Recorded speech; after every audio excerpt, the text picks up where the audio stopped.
much.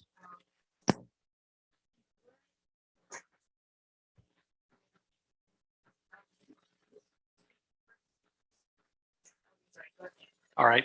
Thank you very much, Senator Parks. My name is Keith Coble. I am the Vice President of the Division of Agriculture, Forestry, and Veterinary Medicine at Mississippi State. I've been in this role for 11 months now. We've got a kind of a rebuilt team, but an outstanding team in the division today. We've got one person that's been on the job for 11 days, and Dr. Willard. And so I'm going to let them all introduce themselves. But first of all, I want to say thank you for having the chance to come speak to you today and talk about our separately funded units and the work that we do for the state of Mississippi. I also want to introduce Ashley Brown. She is the Associate Vice President of the division. She came to us from the State Chemical Lab, and it's in the Biochemistry Department. Dr. Ron McLaughlin is going to be substituting for Dean Hoblet from the vet school today. And Dr. Jackson, who many of you probably know from his many years as the Extension Director. Dr. Berger, Dr. Willard are two newest team members. Dr. Berger became the Director of the Forest Wildlife Research Center in November. And Dr. Willard, as I said 11 days ago, joined us as the Director of the Ag Experiment Station. So with that, I'm going to primarily let these unit leaders speak to you today, but I want to preface it by a few thoughts. And one is, we appreciate the chance to come before you today and tell about what stewardship that we believe that we have done with the funds that you've given us in the past. We, in many cases, leverage the funds that you give us with federal dollars as a typical land grant university does. We try to stretch those dollars absolutely as far as we can. We truly see in recent estimation that more than 1 in 6 job in this state is very closely tied to ag and natural resources, veterinary medicine. It's an important part of the state. The other thing that I would say to you is that our people, our staff touch far more than just agriculture and natural resources. We have people that are working on the coast, on marine fisheries, for example. We have people working on obesity all over the state. We have people working on economic development all over the state. And so our vet school works on pet emergency care here in the Jackson area with our Flowwood facility. So we really do touch far more than just agriculture. In the packet that we gave you today, hot off the press, is our annual report. On the cover there, it talks about serving our state. And I truly believe that that is an appropriate title for that report, and talking about our units. I see it every day in my new job that our people are looking at ways to serve the citizens of the state of Mississippi, whether it's teaching them how to eat a healthier diet, whether it is leading a 4-H club, whether it is taking 4-Hers to a fair, whether it is helping our crop scientists deal with the sudden flooding that they had last summer, or some other aspect of this state. As they're going to talk to you about, we have county extension offices in every county of the state. We have research and stations and forests all over the state as well. We really appreciate the support that you've given us in the past. We thank you for the bond funds, for example, that we have received. This past year, we moved into the new poultry science facility. It's an outstanding addition to our facilities that are going to allow us to serve the poultry industry more effectively than we have in the past. But I also want to mention that we have other scientists who are clamoring to be allowed to move into the building where poultry science vacated. Hill Hall is being refurbished so that we can put laboratories in there and continue to use that space. So as much as we appreciate the bond funding that you've given us, we still have huge infrastructure needs to continue to do the research, the outreach, and the teaching that we need to do. I want to mention also how competitive the world that we live in is. Of course, we're an SEC school. We know about SEC competition on the football field or the basketball field or the baseball field. But we are competing for faculty day in and day out with other land grant universities.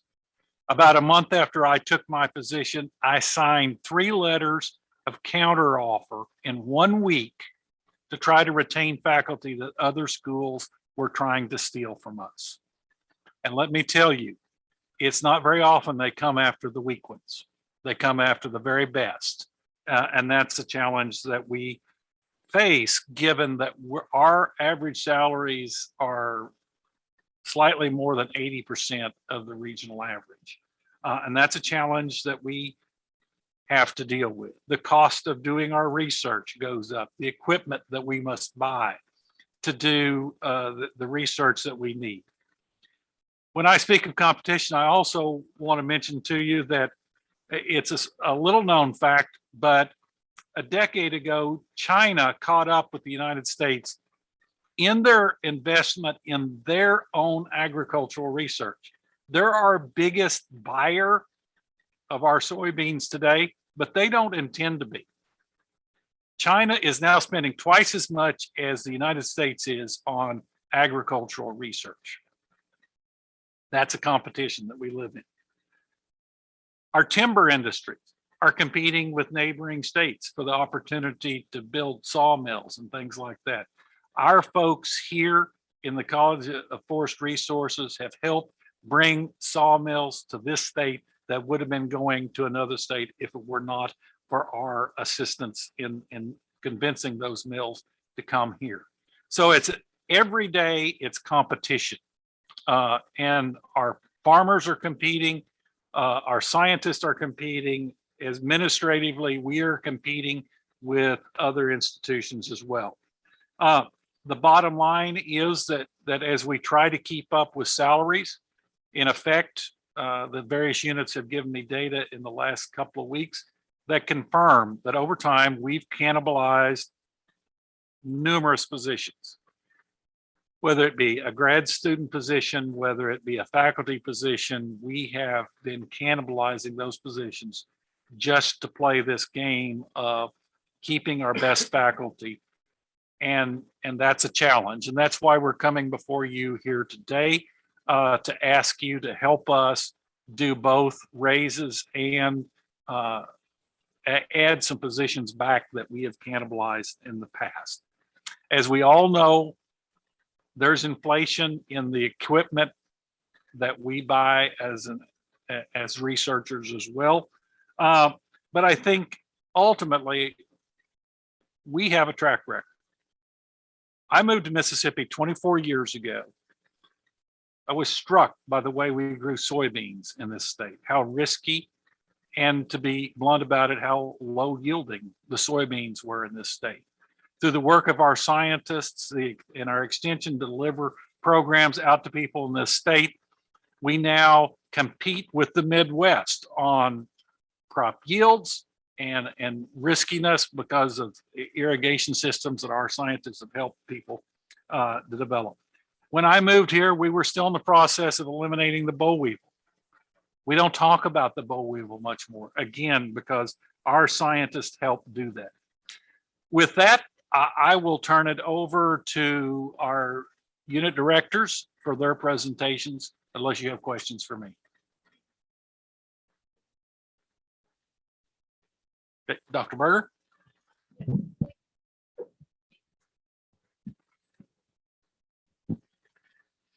Thank you, Dr. Coble and Senator Parks and honorable members of the University and Colleges Committee. My name is Wes Berger, and I'm the Dean of the College Forest Resources and the Director of the Forest and Wildlife Research Center. Mississippi State University. As Dr. Coble said, I've been in this role since about November, but I've been in the administration with the college for the last 11 years, and I've been in the college for the last 28 years. So I'm not a newcomer to the college forest resources or the Forest and Wildlife Research Center. That's been my home for nearly 3 decades. Thank you for the opportunity to speak to this esteemed body. To give you some background, forest lands and the products they produce are a key component of the Mississippi economy, contributing to the economic prosperity and the quality of life for Mississippians. We have 19.2 million acres of forest land held by 125,000 forest landowners in the state of Mississippi. And those lands produce a farm gate value of about $1.3 billion every year, making it either the second or the third most important commodity that's produced in the state of Mississippi. These forest lands support a $12.8 billion industry that provides 61,000 jobs in the state with a $3 billion payroll and $5 billion in induced and indirect costs. In addition to the wood products, these forests also produce a myriad of environmental goods and services, things like clean water, carbon sequestration, pollination services, nutrient cycling, and wildlife habitat that we all depend on. The fish and wildlife resources associated with these forest lands generate another $2.7 billion in economic impact every year through hunting, fishing, and wildlife related recreation. The Forest and Wildlife Research Center provides the only research program in the state that's focused on managing and using the forest, wildlife, fisheries, and water resources, while at the same time protecting and enhancing the environment. The FWRC is statutorily linked to the College Forest Resources, which is Mississippi State's, or the state of Mississippi's only institute of higher learning focused on graduate and undergraduate degree programs in forestry, wildlife, fisheries, and forest products. In fall 2020, the CFR enrolled nearly 600 future natural resource professionals. These are people that are going to go to work for our state and federal agencies, our industry partners, and private landowners. FWRC faculty do the science that informs the land management practices and the wood product manufacturing practices that make our forest landowners and our industries more productive, profitable, and environmentally sustainable, benefiting all Mississippians. The FWRC includes 3 units. The Department of Forestry, FWRC scientists conduct research that improves health, productivity, and stewardship of Mississippi's forest lands, and that aids Mississippi forest landowners to achieve multiple ownership objectives for their land. Forestry scientists are helping forest landowners understand how participation in new and emerging carbon markets can allow them to both help offset greenhouse gases, generate revenue, while at the same time managing their forest for sustainable harvest of forest products. Our scientists develop models and software that's used by economic developers to inform site selection for recruiting new industry to the state.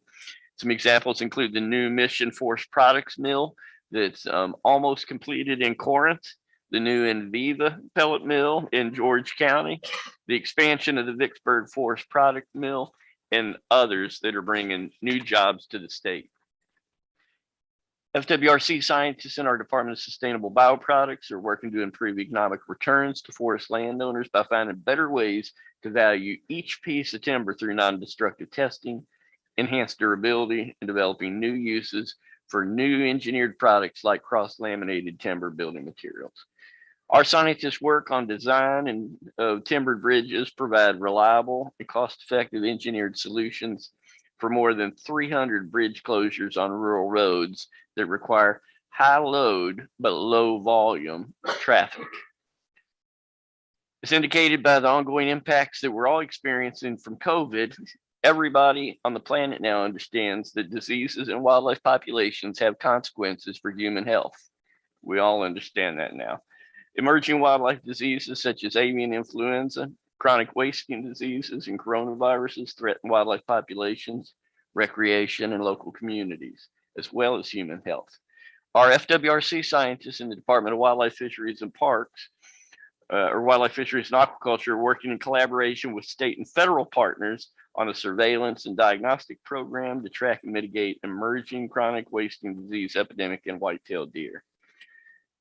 If you look at our budget request, which is in this handout that each of you should have a copy of in your folder, you'll note that we're asking for an increase of $579,637. These funds will rebuild the science capacity needed to respond to emerging economic and environmental challenges that impact the state of Mississippi, the region, and the nation. Over the last 6 years, as Dr. Coble said, we've cannibalized positions to meet budget rescissions and reductions, and FWRC has absorbed those budget reductions through a combination of leaving vacant positions vacant, cutting investments in graduate assistantships, deferred required maintenance on our facilities, and slashing operating budgets to near zero. Relative to historic precedent, FWRC is down nearly 5 faculty FTEs spread across 7 faculty positions. This represents nearly a 20% reduction in our human capital, and our human capital is our most important asset.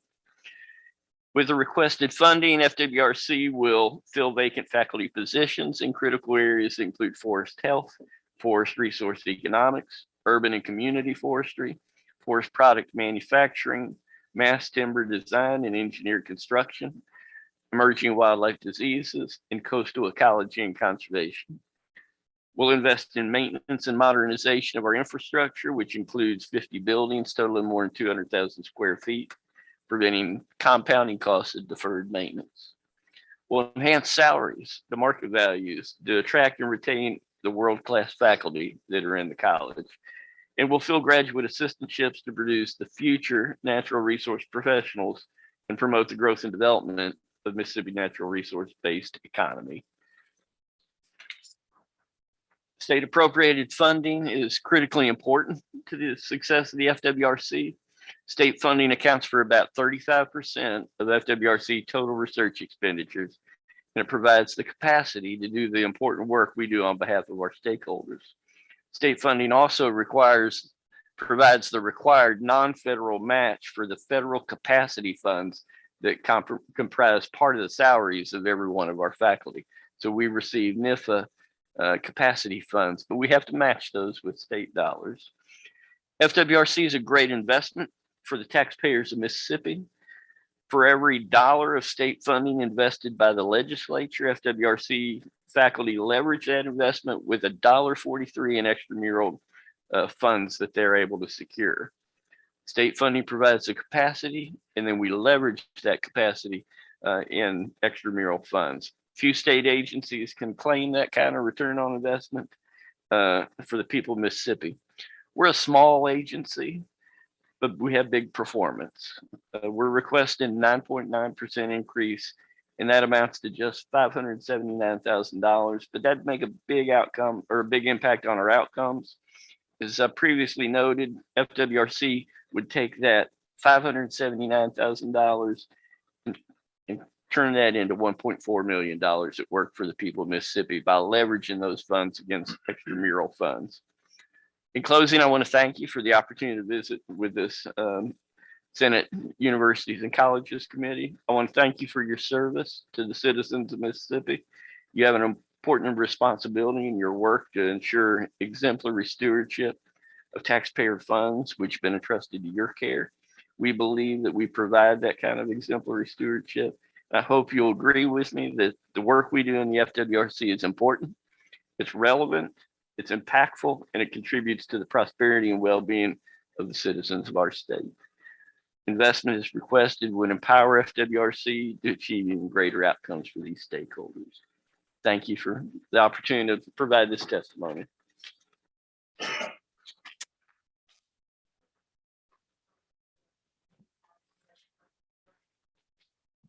Sure. Now or later, whichever you prefer.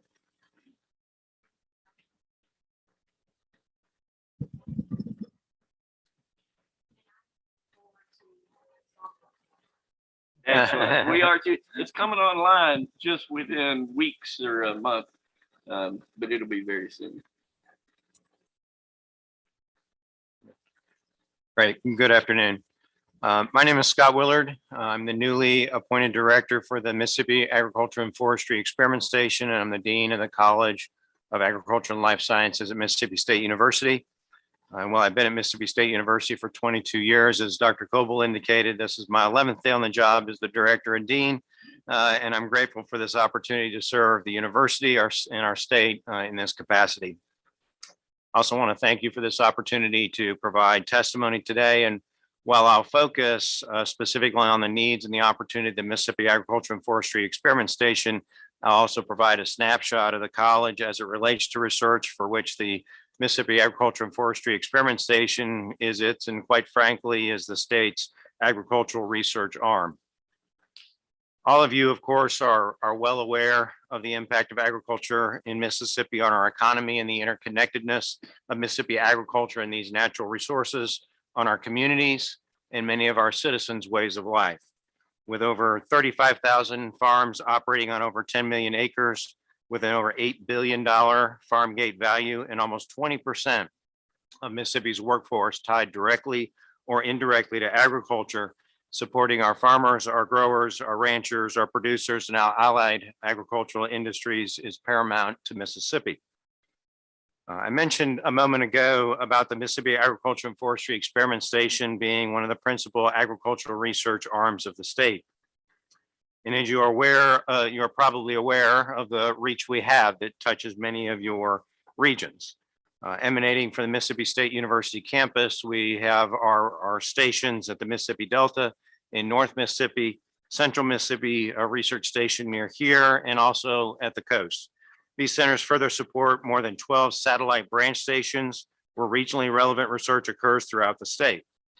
At the heart of our research enterprise is our faculty and our connectivity with our stakeholders who we support through research in areas that matter to them and through research that may contribute to a larger regional and national mission that reverberates and ultimately impacts millions. I know Dr. Keenum has outlined for you the growth that we have had at Mississippi State University, and the College of Agriculture and Life Sciences has been at the forefront of that growth for many years. Since 2010, in the last 10 years, the college has increased by more than 70%. Currently, we have 2,563 students in the College of Agriculture and Life Sciences, which represents 2,104 undergraduates and 458 graduate students. Our college has 9 academic departments or units with majors that range from plant and soil sciences to poultry science, agricultural economics, to landscape architecture, human development, family science, and many other traditional and non-traditional majors. At the undergraduate level, we pride ourselves in immersing our students in experiential learning. And one of those areas is in fact research. And that's where we have good synergy, obviously, between things that occur at the college in our curriculum with the research that occurs with the Mississippi Agriculture and Forestry Experiment Station, and how our faculty can work to mentor undergraduates. A number of years ago, we started an undergraduate research scholars program that truly solidified that mentoring relationship between our faculty and our undergraduates. With graduate education, we see that synergy continue even further. And graduate students who are trained by our faculty, mentored by our faculty, are actually the lifeblood of a lot of our research enterprise, working with the faculty on the problems that Mississippians have, and they actually become sort of the research engine under those faculty. And that is where a lot of the support that we need is to support those students and the faculty that are mentoring them and producing the research that is critical to Mississippi. Initiatives we have ongoing include precision agriculture, where we are beginning to lead the way in the southern region. We're not just talking about the drones and unmanned aerial aircraft that everybody naturally thinks about when we talk about precision agriculture. It's a whole host of autonomous systems. It's data science. It's those types of precision systems that will change the face of agriculture. The brochure that I gave you that's in your packet with the tractor on the front for the Mississippi Agricultural Forestry Experiment Station, those tractors now, we no longer need tractor drivers, we need technicians to be able to understand the type of technologies that we're putting at the hands of our growers and our producers. To stay competitive, though, we need to invest in our faculty, as I said, also in our students and our support staff that are really well versed in these technologies. And also help our stakeholders understand these technologies and which one have economic benefit and which ones don't. And that's really where the rubber meets the road in terms of the research that we do in precision agriculture with our faculty and our students on behalf of our stakeholders. We have faculty that are setting the standards for food safety and technologies for extending shelf life for value-added products of Mississippi, like our catfish, our beef products, sweet potatoes. And we have opportunities to advance research in seafood processing and safety critical to our coastal economies. But again, to stay at the forefront, we need operations and infrastructure support to keep our faculty, staff, and students working with the most state-of-the-art equipment possible. We have research stations like our Brownlow Branch Experiment Station and others that we're revisioning for research to focus on livestock and forages and to stay relevant with the needs of stakeholders in those regions. This too requires support to prioritize, in some cases, reprioritize the research that we do in certain areas. We further appreciate the funds for the buildings that Dr. Coble mentioned earlier, the Animal and Dairy Science Building, the Poultry Science Building, and the Meat and Muscle Biology Laboratory.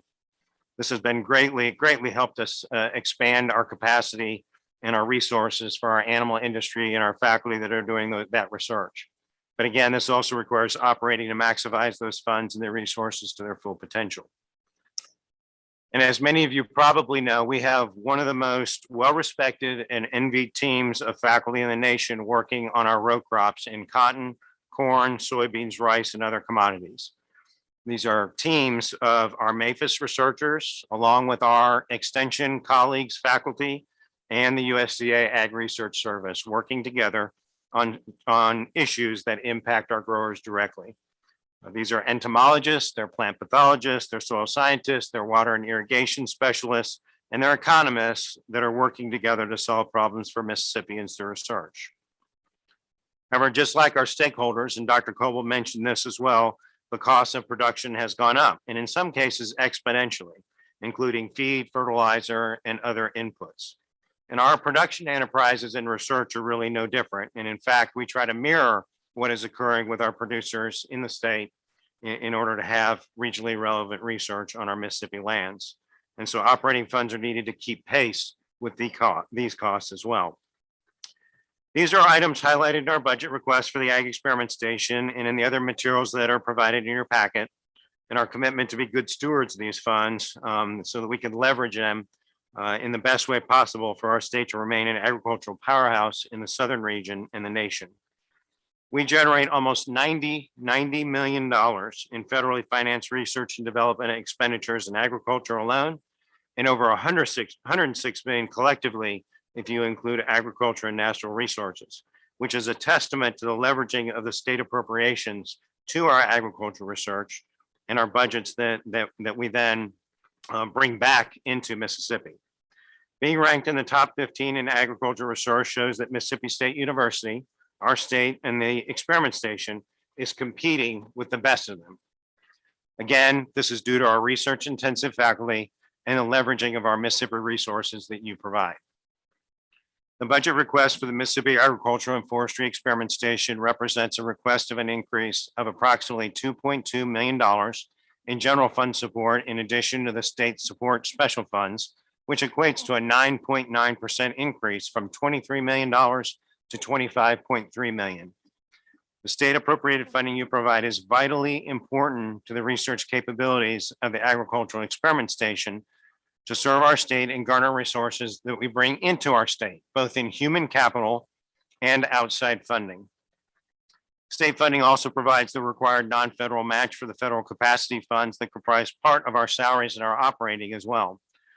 We can't do one without the other, or at least not very well, in a law of diminishing returns if we don't have those funds. I know you're hearing some common themes as you go through your hearings and your sessions related to the need for raises for faculty retention, as Dr. Coble indicated, that we're constantly trying to protect against our faculty leaving. They need to improve infrastructure and modernization of equipment, and the need for increased operating and appropriations for Mississippi to stay competitive. My ask is really no different, but the direct leveraging and the impact on those constituents, our stakeholders, and our state's economy, and the health and well-being of our citizenry is truly quantifiable. You all know that we all got to eat, and the health and well-being excuse me, and their agriculture is a global marketplace where Mississippi is a key component of the food supply chain, from our local farmers markets to the agricultural commodities that leave on trains, on trucks, and from our shores on the Mississippi River and in the ports in the Gulf. I want to thank you for this opportunity to provide testimony about the budget for the Mississippi Agriculture and Forestry Experiment Station to your committee. And I want to thank you for the trust that you place in us to serve as the primary research engine for our agricultural enterprises for the state of Mississippi. Thank you.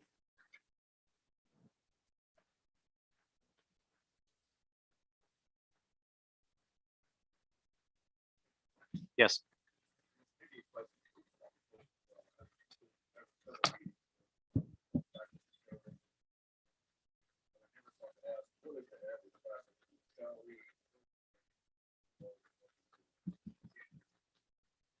Well,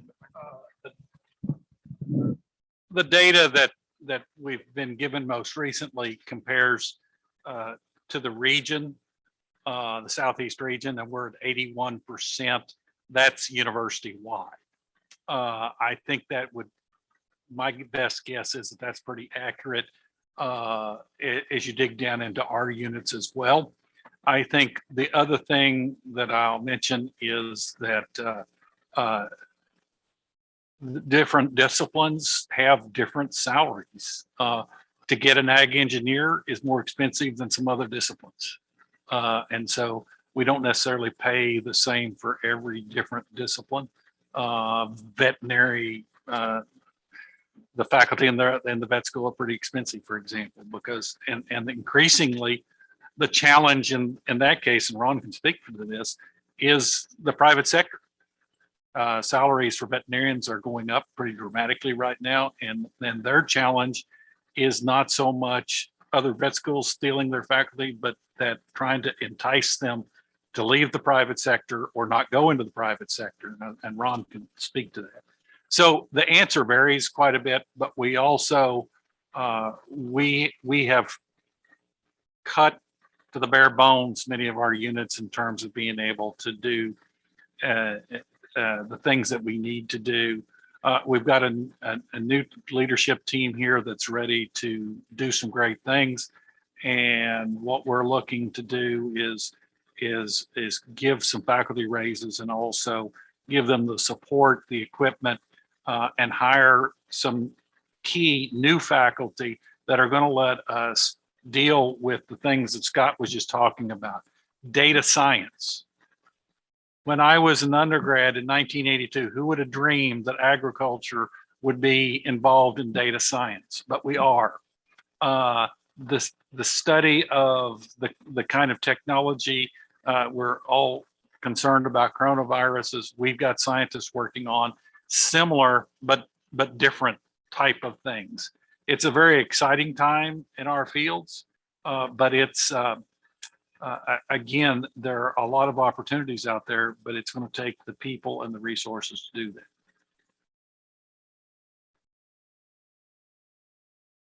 Ron?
Better. Okay. Certainly with COVID-19 continuing in 2021 and now into 2022, we've had our challenges, but our agency has worked very hard to continue to deliver educational programs to Mississippians, reaching over 500,000 direct contacts in 2021. And with a combination of in-person educational delivery, but also a lot of virtual learning, webinars, podcasts, and those kind of things, making every effort to solve Mississippians' problems, answer their questions. One of the things that we have worked over the years very hard to do is to organize our educational programming into a curricula format where we could measure the impact of it. And we've been able to do that. We have over 200 programs in our system technologically that are delivered across the state on an annual basis. And we can measure the impact of those programs scientifically. What the, how many, not only just who is enrolled in those courses and short courses, seminars and workshops, field tours, but also what are they adopting? What innovation are they learning from Extension, and what are they putting in place? And then also we give them a chance to also rate our non-formal teaching. And so this is something that we're very proud of at Mississippi State, to be able to show that impact. Constant focus on education, obviously, what the learner is achieving, what they're learning, are that problem being solved, but also we look at other factors. We're looking at the social aspect of things like our 4-H program.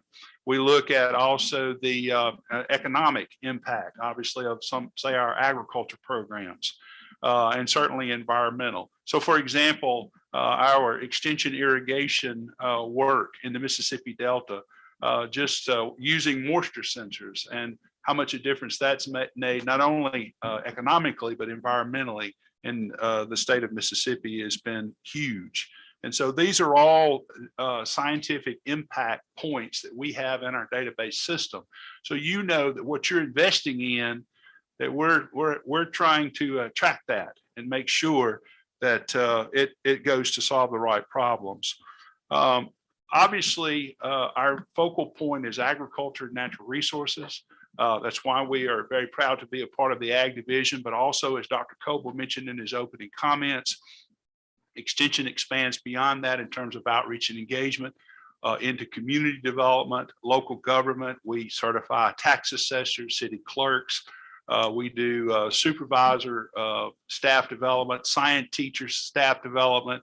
But we also have a multitude of other certificate programs related to agriculture and natural resources, food safety, our crop consultant certification, for example, pesticide application certification. All of these things are very, very important to Mississippians, to individuals, to families, farms, businesses, and they're an absolute must. And Extension is very fortunate to be able to bring those to our citizens. What type of impact has the Extension Service made? There was a recent study that Dr. Keenum has used that. Dr. Coble, I think you've used it too. Something like a little over $250 million impact. I don't know why it's limiting us to that, but looking at the parameters, and just in specifically in the agriculture and natural resources area, we know it goes way beyond that from an economic standpoint. But one of my responses to those kind of things is that Extension is priceless in terms of what it does in Mississippi. Dr. Berger mentioned the efficiency of leveraging dollars for the Wildlife Research Center, and the same is true for Extension. For every dollar that Mississippi legislature invests in Extension, there's a return of a little over $1.50 to back to the state. By having we have 125 PhD level faculty that have extension specialist responsibilities. We have 128 extension agents, I believe, and those individuals are also constantly seeking external funds to support their programming and their operations, and to help fund some of these certificate programs, and to be able to leverage the dollars that you have given us. And so it's certainly, when it comes to the Division of Ag, as you've heard from all of these presenters and certainly the Extension Service, it is an investment that you're making in us, and we're take it very seriously to return those dollars. Three things are really critical for us as we go forward, and one of them you've already heard about from each presenter, and that is faculty. The faculty who have extension appointments, the same as those in the experimentation, the College of Veterinary Medicine, the College of Forest Resources, College of Ag, the entire Ag division, they are the brain trust. They are the faculty who do the research, and then they write the curricula. They're the ones that develop those 200 and something extension programs that will meet the immediate needs of Mississippians out there. And they're the ones that teach those programs. They also in-service our local extension agents in order to handle a lot of the local issues and local problems too. And so the faculty is a really critical part. You cannot have an extension system without those faculty who are the brain trust, who do that curricula, who write that, who put it together and teach it to stakeholder groups. We have many of them in the room today that here they understand the importance of those faculty and what role they play to support the membership of that stakeholder group. The second piece is extension agents, which is a local piece and a local partnership that we're all very appreciative of. I know Senator Parks, you are very supportive of your county's Tipa and Alcorn, and you have some really good extension agents up there and county support from those boards of supervisors there. And however, we have suffered in other parts of the state with that. We have over 20 counties now with only one extension agent. We have a desperate need to have additional extension agents to support the county. And our model only calls for 2 per county office in order for them to do the agriculture, natural resources programming, and they jointly do 4-H programming and community development programming together. But that local public servant is absolutely priceless for the local people and our constituents, and to support, and also to help bring a lot of the technological information from the faculty level at the university down into the county level to help solve those local problems. The front door to Mississippi State University is the local extension office. And I'm so happy to be able to work with this team that supports that, and a president of a university, Dr. Keenum, that understands that and values that.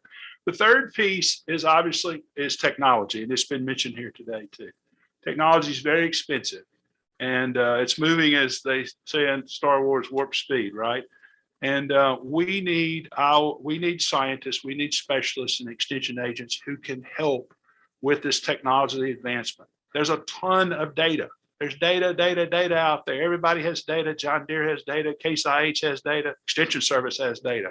But the interpretation of that data and using it to problem solve in order to help our producers remain competitive, our stakeholder groups remain competitive, is really the key. And of course, that is one of the things that we're also asking for the operational funds for. Based on the budget request that's in your packet, Extension is asking for just a little bit over a $3 million increase. And if you'll notice in the language, I use the word restore. This kind of gets us back to where we were at FY17, and with some key faculty positions and operations, including technology, that would certainly help booster us. And now, last thing I would like to say is, please remember that, again, this is an investment, and we do leverage the dollars that you've given us, and we take it really serious. The Ag division sitting here is the last stand of support for the local people. You know, I question sometimes our United States Department of Agriculture's intentions, and also corporate side, ag corporate side, and all of some of the things you watch the world scene, and you know that China has 21% of the world's population, only controls 7% of the productive agricultural land. You know what that kind of impact and what's happening in this country. But this ag division here still represents Mississippians and people who are growing food and fiber here, natural resources here, and trying to make a living here. And by your support of us to do that, you're supporting that. And we're in this together. And I really appreciate the fact that you all understand that really, really well. And you understand that every dollar you give us goes in to help our people do the very best they can to make a living and solve problems. Thank you. Thank you. So at this time, I'll ask the subcommittee, do they have any questions? Yes. Senator Thompson.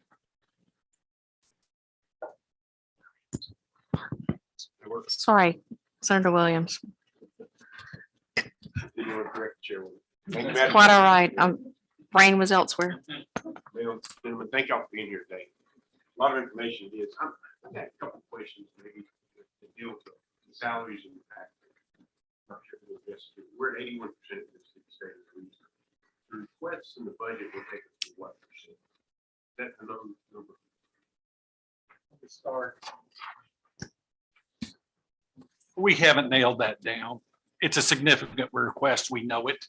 And the conversations that we've had thus far have been that we're wanting to do both.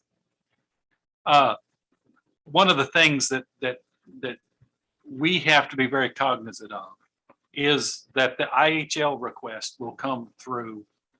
And at the end of the day, an awful lot of our faculty have joint appointments. They are partially funded to teach and partially to do extension or research or something else. And so we have these faculty that might be 40% teaching, 60% experiment station.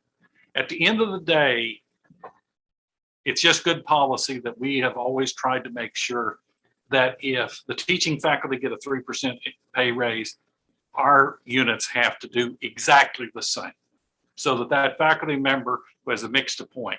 And so at the end of the day, we don't know what it's going to be until we know both of those numbers. We put them together. And the reality is, and I just got these numbers yesterday, there have been times when we have struggled at the university that we have given pay raises beyond what the increase in IHL funding, our separately funded units were. It came out of tuition for the majority of the campus. Our separately funded units here, Gary does not capture tuition dollars. Okay, the experiment station does not capture it. And so we have at times had to cannibalize positions to be able to do that. So that's a long-winded answer to say we haven't exactly decided what that will be, but I think I'm safe in saying that we will try to do both, and probably in equal proportion, roughly.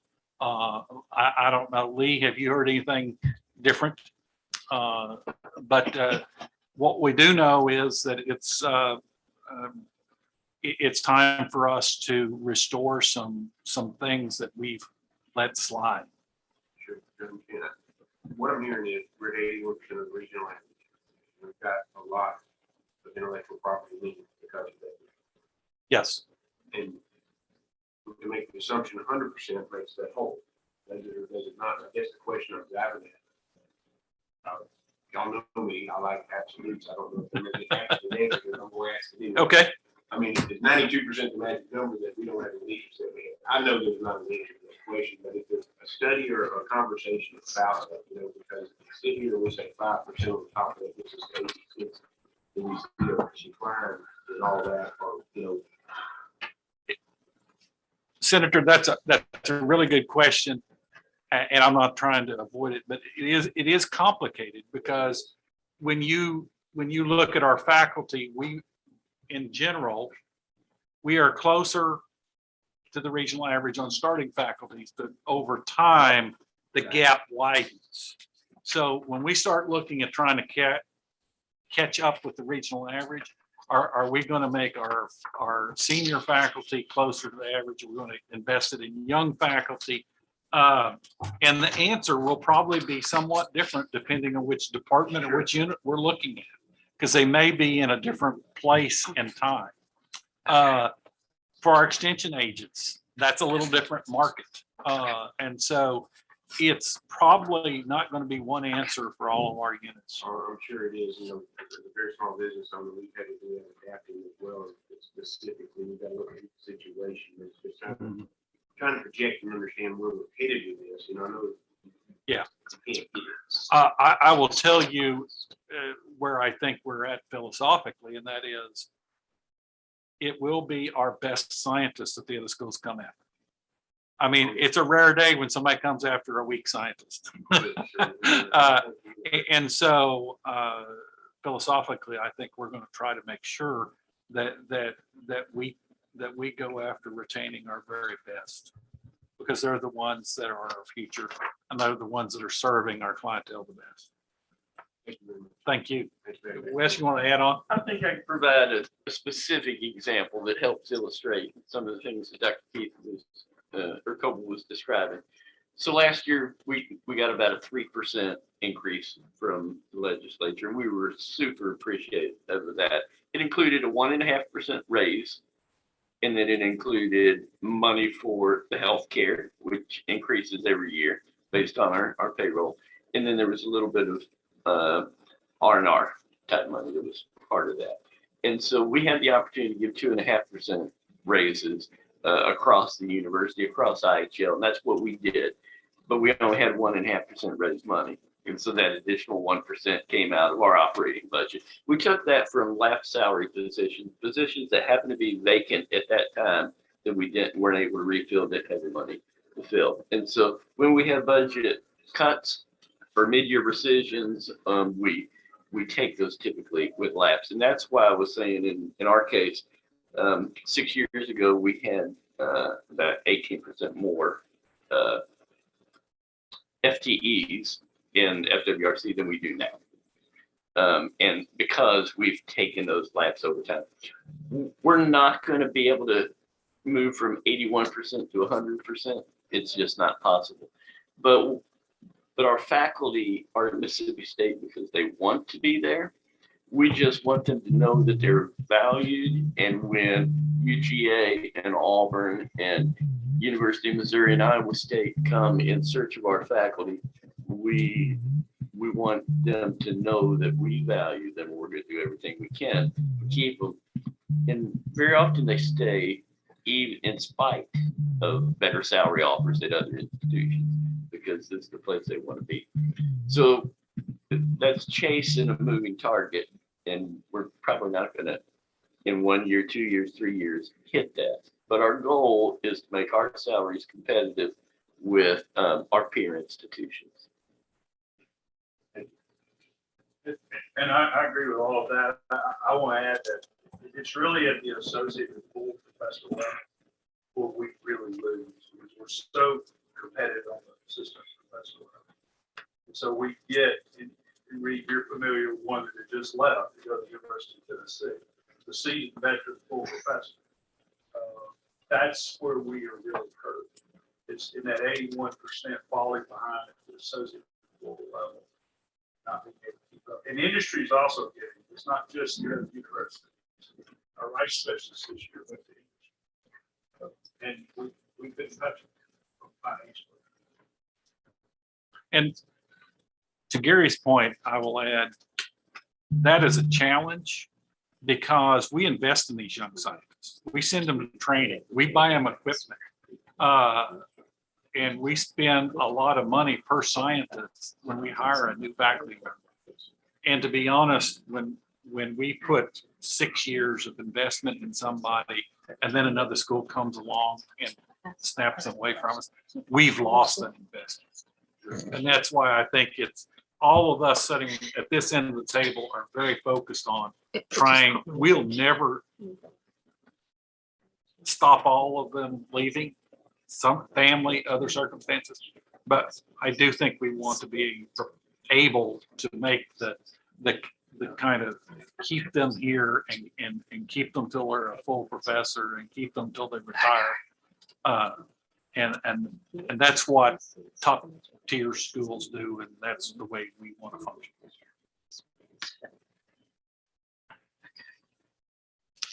Okay, thank you.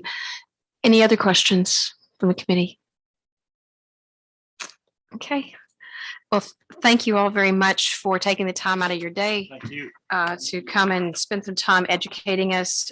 Believe it or not, that's very helpful.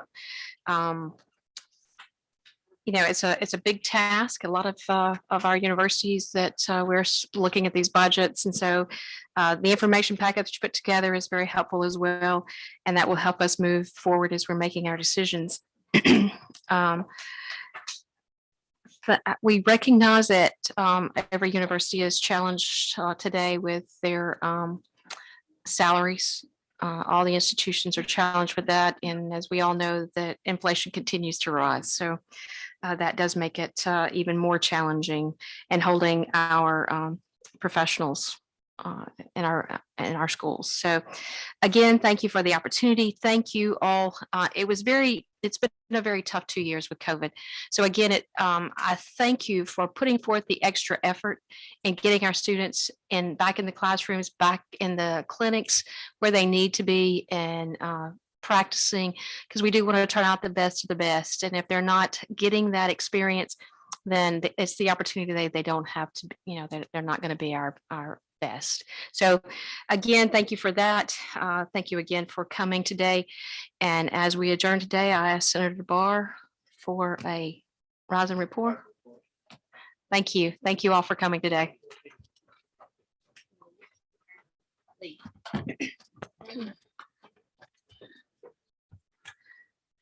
Ask her, let her answer her first.